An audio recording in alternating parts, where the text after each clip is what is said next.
Ich befinde mich derzeit hier in Hangzhou in Südostchina und genau das ist auch der Ort, an dem das Netzwerk Wushan TCM von mir gegründet worden ist. Mein Name ist Tim Wukan, ich bin ursprünglich aus dem Norden Deutschlands, bin gebürtiger Hamburger und lebe nun seit 10 Jahren hier in China und befasse mich mit der chinesischen Medizin. Im Studium, im Hospital, in den Apotheken vor Ort und genau das ist unser heutiges Thema. Was sind genau die Angebote von Wushan TCM? Wer steckt genau dahinter und was ist die Besonderheit? Was macht es wirklich besonders für die Teilnehmer, die wünschen, authentische Kurse zur chinesischen Medizin direkt aus China zu erhalten, ohne sich auf den langwierigen Weg zu machen, von Europa oder anderen Ländern hierher zu kommen, was ein schwieriger Weg ist, den ich jetzt seit langem gehe und hierzu möchte ich Ihnen viele interessante Einblicke bieten. Zu dem Namen Wushan TCM möchte ich kurz etwas sagen.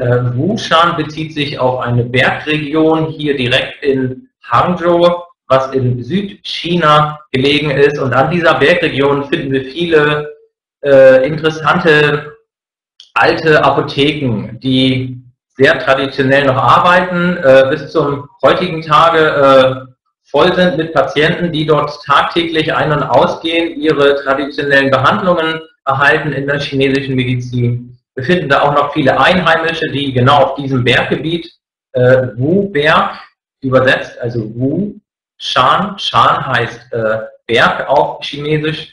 Wir finden dort noch viele Einheimische, die auch noch Tai Chi üben und Qigong üben. Es ist ein wirklich sehr alter Stadtteil hier direkt in China. Ich habe sehr lange an diesem Stadtteil gelebt und der Schwerpunkt von Wushan TCM ist folgender, dass ich über die TCM oder über die chinesische Medizin von dem Wu-Berg berichten möchte.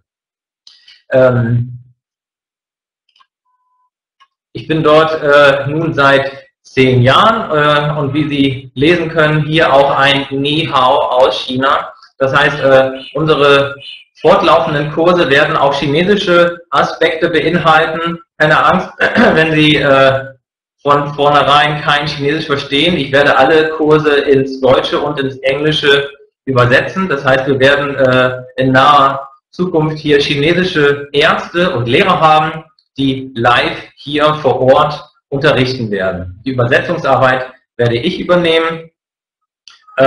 Und das macht es das ganz Besondere, dass Sie nicht nach China reisen müssen. Das ist das, was ich getan habe und nun in diesem Kurs Ihnen gerne mitteilen möchte, wie es eigentlich möglich ist, in China chinesische Medizin zu studieren und die daraus folgenden Angebote für Sie, nämlich unsere Online-Kurse zur chinesischen Medizin.